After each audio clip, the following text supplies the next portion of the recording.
Your Honor, may I show you what I found in my dad's file?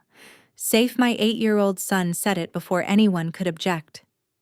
He was standing alone between two rows of attorneys in pressed suits, holding a wrinkled brown envelope against his chest.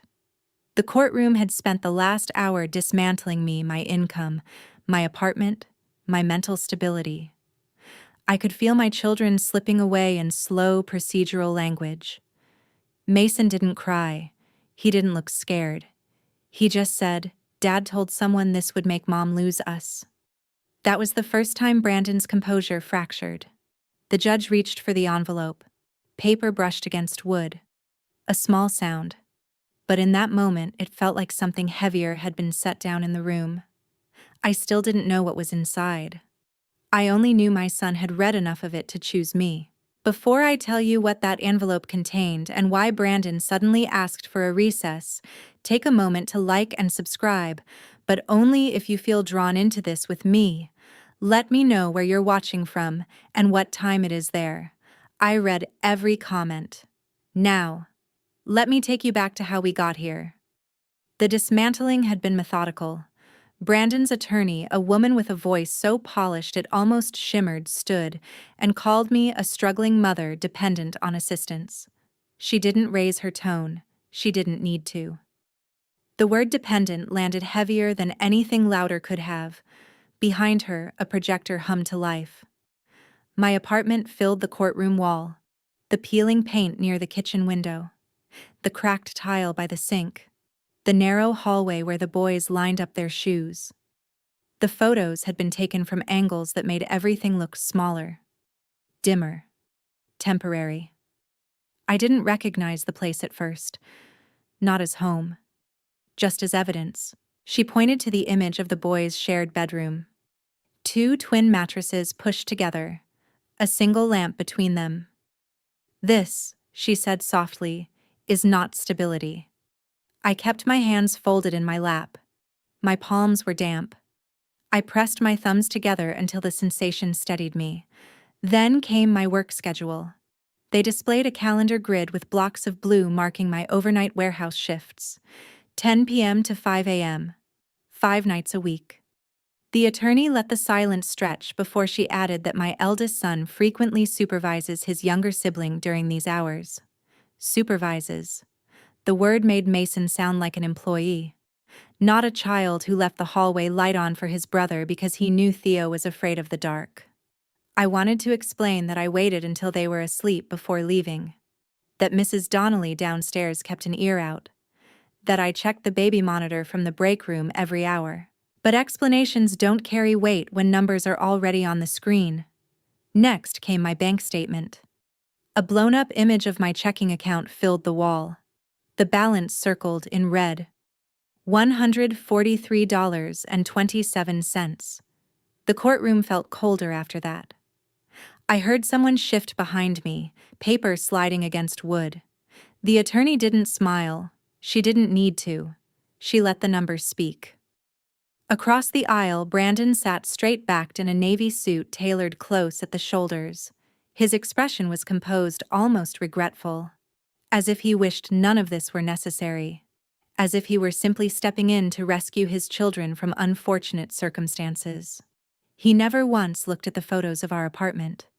Then they moved to my therapy records. The attorney described my sessions as ongoing psychological instability. She mentioned anxiety, exhaustion, emotional distress, she said, glancing toward the judge. She implied that seeking help was evidence of weakness. I felt something tighten behind my ribs. Those sessions had been the only place I could speak without being interrupted. The only place I admitted I was afraid of losing my children. Now they were using that fear as proof that I deserved to. It was then I understood. This hadn't been assembled in a week, or a month. They had gathered this quietly, patiently, screenshots, financial logs, shift schedules, therapy summaries, photographs taken when I wasn't home, a file built with the precision of someone preparing a demolition, and it was working. I could feel the air shifting toward Brandon, toward his version of stability. toward his house in Brookfield and its manicured lawn. I remember looking down at my hands because I couldn't bear to look at Mason. Then I felt movement beside me. Small, determined. When Mason stood up with that brown envelope in his grip, I turned toward Brandon out of instinct. It was only a flicker, but for the first time that morning his face lost its practiced calm. Just for a second. And that second was enough for me to know whatever was inside that envelope had not been part of his plan. That second when Brandon's composure slipped was the first time I realized I hadn't imagined everything. Because there was a time when I would have doubted myself. Before the courtroom. Before the bank statements on a screen. Before I learned how quiet control can be. I used to have a steady job, project coordination for a mid-sized construction firm downtown. I liked the rhythm of it. Spreadsheets, deadlines, steel-toed boots in conference rooms. I made my own money. I paid my own bills. I knew exactly what was in my account at any given hour. When I met Brandon, he admired that about me. At least, that's what he said. He told me I was driven, sharp. Not like other women who waited around. I believed him. I believed the way he said it, like pride, not strategy. After Mason was born, Brandon began talking about long-term vision. He said my salary was insignificant compared to what he could scale his business into. He said our son deserved a mother who was present, not one rushing between daycare pickups and project calls. Manage the home front, he told me.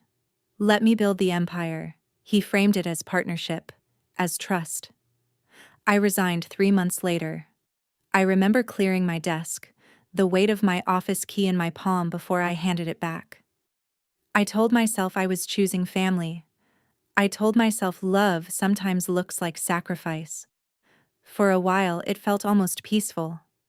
I learned the grocery aisles by memory. I organized receipts in neat envelopes. I scheduled pediatric appointments and balanced meal plans. Brandon would come home and kiss the top of my head like I'd done something heroic. Then, Theo was born. That was when the tone shifted. Expenses were suddenly excessive. Diapers became line items to justify. I had to text him before buying anything outside a narrow weekly allowance he transferred into my account. If I overspent by $10, he noticed. Once I stood in the checkout line holding a box of formula, staring at my phone, waiting for him to approve the charge. He didn't answer for 15 minutes. People behind me sighed. I put the formula back. Later that night, he handed me cash without looking at me. You need to be more responsible, he said. It became normal to ask. For groceries, for school supplies, for shoes. I signed documents too. Thick packets he slid across the kitchen island after dinner. He called them tax optimization strategies. He said they would protect our assets. He flipped to the signature lines and tapped them lightly. I didn't understand most of it. Corporate restructuring, revenue reallocation, entity transfers. But I signed. Because that's what wives who trust their husbands do. The first time I mentioned going back to work, Theo was almost 3. Mason had started kindergarten. I thought maybe I could take something part-time. Brandon didn't raise his voice. He just said, a good mother doesn't hand her children to strangers so she can feel productive. The sentence was quiet, controlled. It settled into me like fact. After that, I stopped asking. When we separated, I assumed there would be something left in the joint account, even if it was modest, even if it was tight. There was nothing. 0. The savings we had built over years gone, transferred, reallocated. I didn't know which word to use. I remember sitting on the edge of the bed that night, my phone glowing in the dark. I checked the balance again as if it might change. It didn't. In my personal account, the one he called your allowance fund, there was $600. That was all that remained of my marriage. $600 and 2 sleeping boys in the next room. That was the night I understood I hadn't just left a husband. I had left without the ground beneath my feet. $600 disappears faster than you think. The first job I took was at the Amazon warehouse near the airport. 10 p.m. to 5 a.m. The air inside was always dry metallic humming with conveyor belts that never seemed to stop. I wore a reflective vest and steel-toed shoes that were half a size too big because they were on clearance. My hands learned the shape of cardboard in the dark. Scan, lift, stack, repeat. At 4:17 every morning there was a moment when my body felt like it might simply fold, but I kept moving. Because movement meant rent. I would drive home with the radio off. Milwaukee still asleep. Streetlights blinking out one by one. I'd sit in the car for a minute before going inside just to let the silence settle so I wouldn't bring the warehouse hum into the apartment. By 9, after 2 hours of broken sleep, I'd be back in the car again. This time delivering groceries. Instacart orders stacked in insulated bags in the trunk. Suburban houses with wide driveways and motion sensor lights that flicked on as I approached. I would place organic produce and artisan bread on polished porches, take the confirmation photo, and walk back to my car without ringing the bell. Sometimes I'd glance through their front windows and see kitchen islands the size of my entire living room. Our apartment lost power twice that winter. The first time, Mason thought it was an adventure. We lit candles and pretended we were camping. The second time, it was colder. The landlord left a notice taped to the door about late utilities. I stared at it for a long time before peeling it off and folding it into my pocket. Mason once poured cereal into 3 bowls and said, "It's okay, Mom. Breakfast for dinner is fun." He said it lightly, like he believed it. Theo copied him. I watched them eat and told myself protein could wait until payday. When November came, the cold pressed in early. Theo's jacket from the year before barely closed at the zipper. Mason's sleeves stopped above his wrists. I opened my jewelry box that night and took out the necklace my grandmother had given me when I graduated college. A thin gold chain, small sapphire pendant. She had worn it on Sundays. I held it in my palm for a long time before driving to a pawn shop 2 neighborhoods over. The man behind the counter didn't look at me much. He weighed it, named a number. I nodded. 2 winter coats hung in our hallway the next morning. I never told my mother in Iowa how bad it was. She had warned me about Brandon's charm, about how quickly he wanted me to give things up. I told her we were adjusting. I said the boys were fine. Once in February, I fainted in the kitchen. I remember the smell of something burning toast left too long. The floor felt strangely cool against my cheek. When I opened my eyes, I could hear Theo laughing in the living room at a cartoon. I stood up before they saw me. I threw the toast away, opened a window, smiled when Mason walked in and asked what smelled funny. There was no heroism in those months, no grand speeches, just repetition. Work, drive, deliver, count dollars, stretch meals, stay awake. I didn't need comfort. I needed time. Every decision I made had one purpose: to make sure that when the court looked at me, they would still see a mother standing, no matter how tired she was. I thought endurance would be enough. If I worked hard enough, stayed quiet enough, proved stable enough, the court would see it. That was the belief I carried into those first hearings. Then Brandon filed for full custody. The envelope arrived on a Tuesday afternoon. I had just come back from a grocery delivery run. The boys were at the kitchen table coloring. I opened it, standing by the sink. The language was precise, clinical. He alleged I failed to provide a stable environment. He requested primary physical and legal custody. I read the phrase twice. Stable. As if the nights I stayed awake to monitor fevers didn't count. As if warmth only existed in square footage and granite countertops. At the next hearing, his attorney projected photographs of his new house in Brookfield. Wide staircase, high ceilings, a backyard large enough for a swing set and then some. Sunlight pouring through tall windows. It looked like something from a real estate magazine. They contrasted it with my apartment again. Same cracked tile, same narrow hallway. They didn't need to say the comparison out loud. It hung in the room like a conclusion already reached. Then they began speaking about Mason's potential. They said he was bright, advanced in reading, that he deserved access to private education. They mentioned a preparatory academy Brandon had already toured, tuition listed clearly in the exhibits. The implication was quiet but sharp. I was holding him back. As if love could stunt a child. They brought in a court-appointed psychologist who had met me twice, 2 sessions, 45 minutes each. He described my exhaustion as chronic stress indicators. He mentioned my therapy, my work schedule, my financial strain. He used words like instability risk. I sat still while he spoke about me as though I were a case study. The first child support payment Brandon made after separation arrived on time, a cashier's check. He handed it to me in front of his attorney, his posture straight, controlled. The second payment came late. The third arrived only after I sent a formal reminder through the court portal. I began noticing something. Whenever there was documentation, witnesses, email trails, the payments appeared.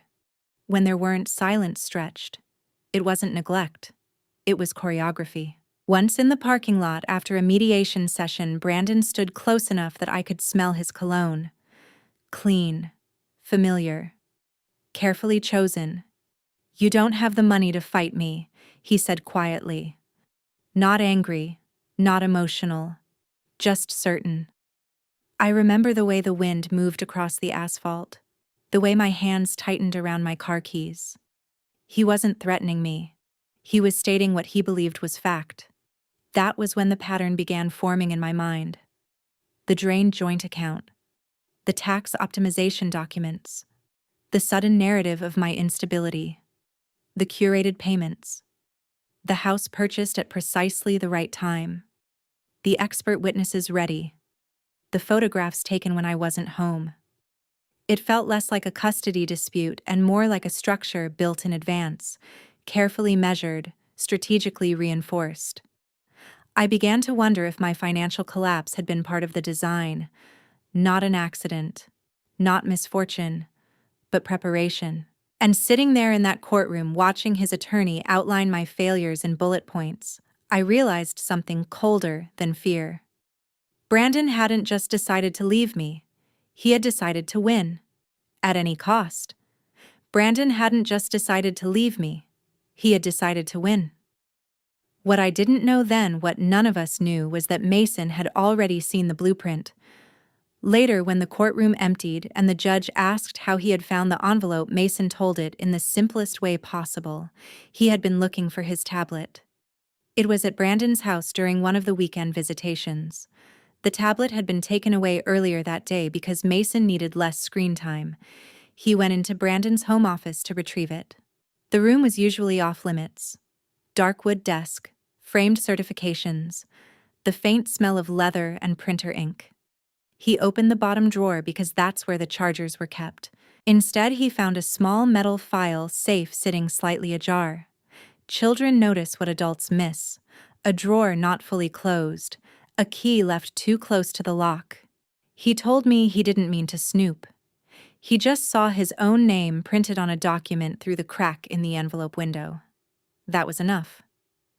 Back in the courtroom, the judge adjusted her glasses and opened the brown envelope Mason had carried with both hands. The paper made a dry sound as it unfolded. The first page bore a header, Harold Whitaker, CPA. I watched Brandon's shoulders stiffen. The judge read silently at first. Her expression didn't change. Then she began reading portions aloud for the record. The document was an email exchange. Subject line, Asset Reallocation Strategy. It discussed transferring profit distributions from Brandon's construction company into newly formed LLCs registered in Wyoming. The wording was technical. Detached. Revenue insulation. Visibility reduction. Tax efficiency structures. Then came the sentence that shifted the air in the room. To reduce visible income prior to initiating custody proceedings. The judge paused there. Another line followed. Maintaining an appearance of financial moderation will strengthen the claim of maternal instability. 4 months before Brandon filed for divorce. 4 months before he claimed I was unfit. I felt something inside my chest go very still. The courtroom did not erupt. There was no dramatic gasp. Just silence. Heavy. Complete. The attorney beside Brandon leaned in and whispered urgently. Brandon's jaw worked once, twice. When the judge finished reading, she looked up slowly. Brandon cleared his throat. It's standard tax planning, he said. Every business owner structures income responsibly. His voice usually even carried a slight fracture. Not loud, just thinner than before. The judge asked whether custody positioning was standard tax language. He hesitated. It's contextual, he replied. That was the moment I understood the envelope wasn't just a mistake he had overlooked.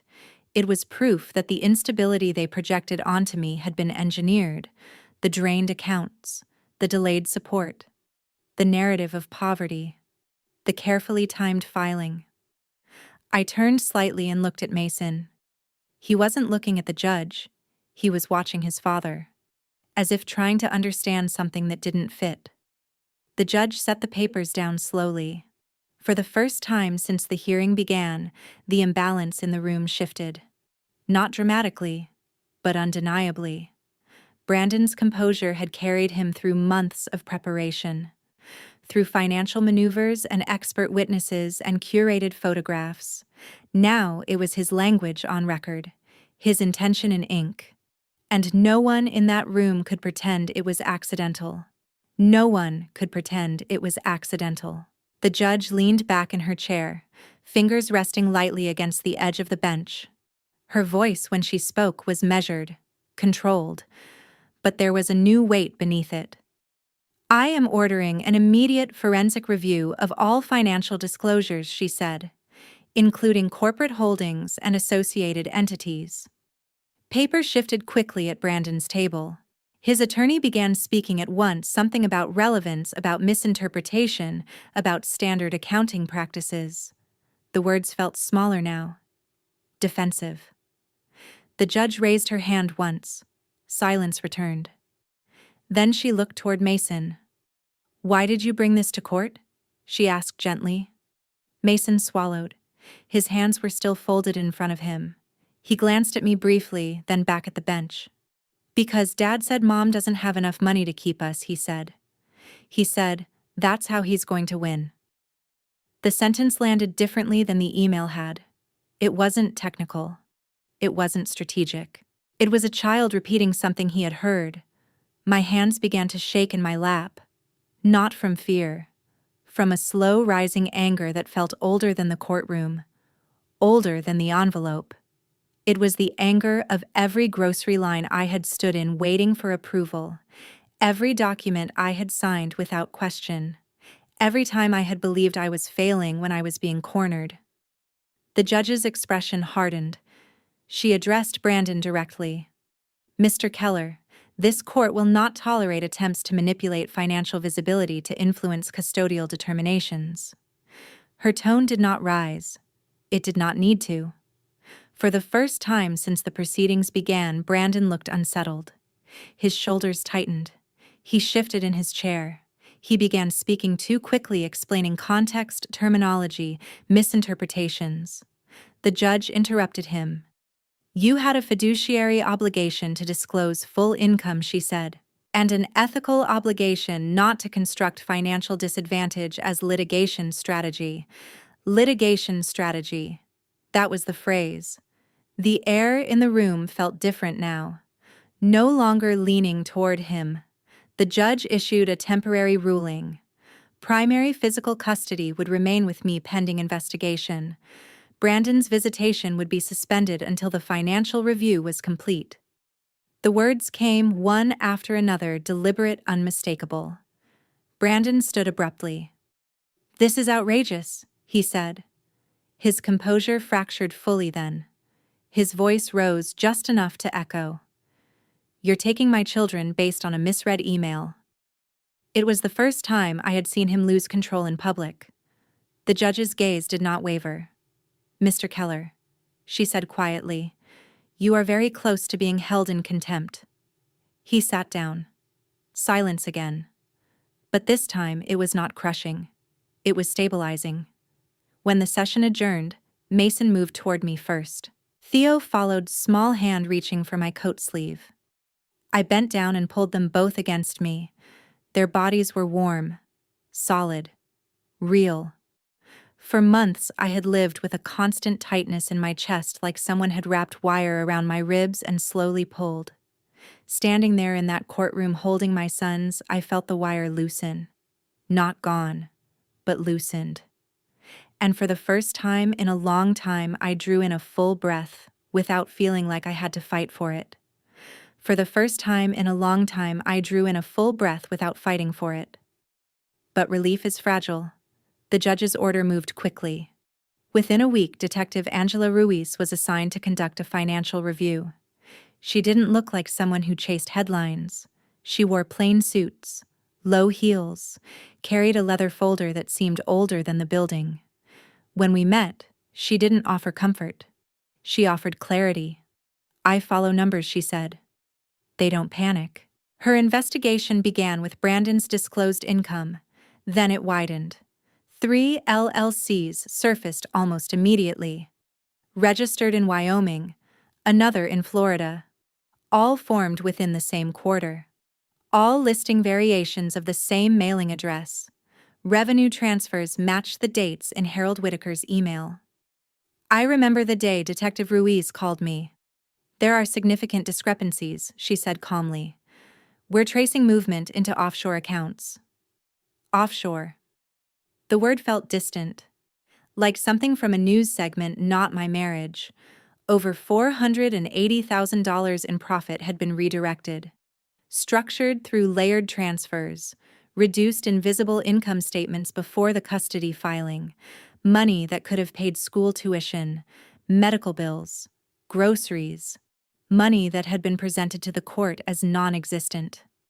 The transfers led to a bank in the Bahamas. Detective Ruiz's voice never changed when she explained it. No anger, no drama, just fact after fact placed carefully on the table. Harold Whitaker was subpoenaed. I didn't attend that deposition, but I heard about it later. Documents surrendered, emails cross-referenced, internal memos reviewed. He described the strategy as aggressive but legal optimization. Aggressive. That word stayed with me. While they combed through his structures, I gathered my own paperwork. Every bank statement, every late notice, every child support delay. I handed it all over without hesitation. There is a strange kind of freedom in having nothing to hide. Detective Ruiz flipped through my files once and nodded.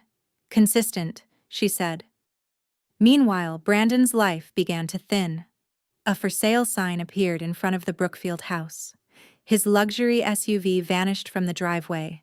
The company website removed 2 executive listings.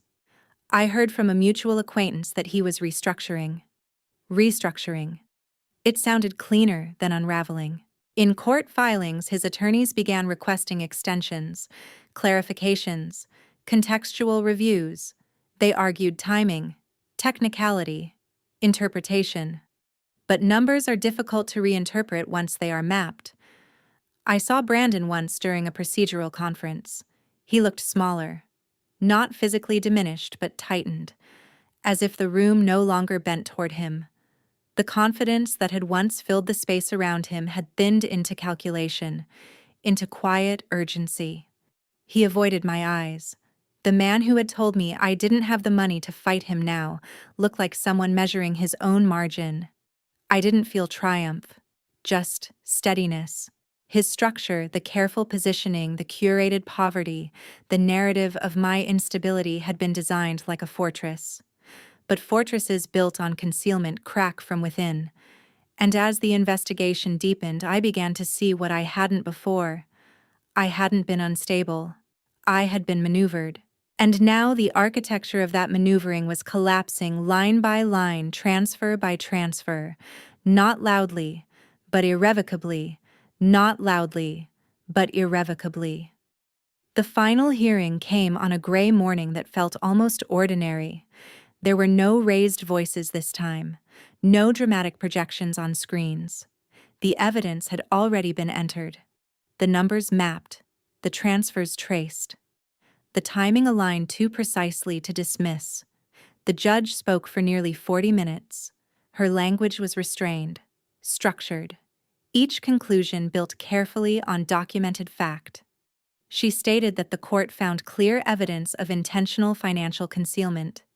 That income had been deliberately reallocated to reduce visible earnings prior to custody litigation. That the behavior constituted willful misrepresentation.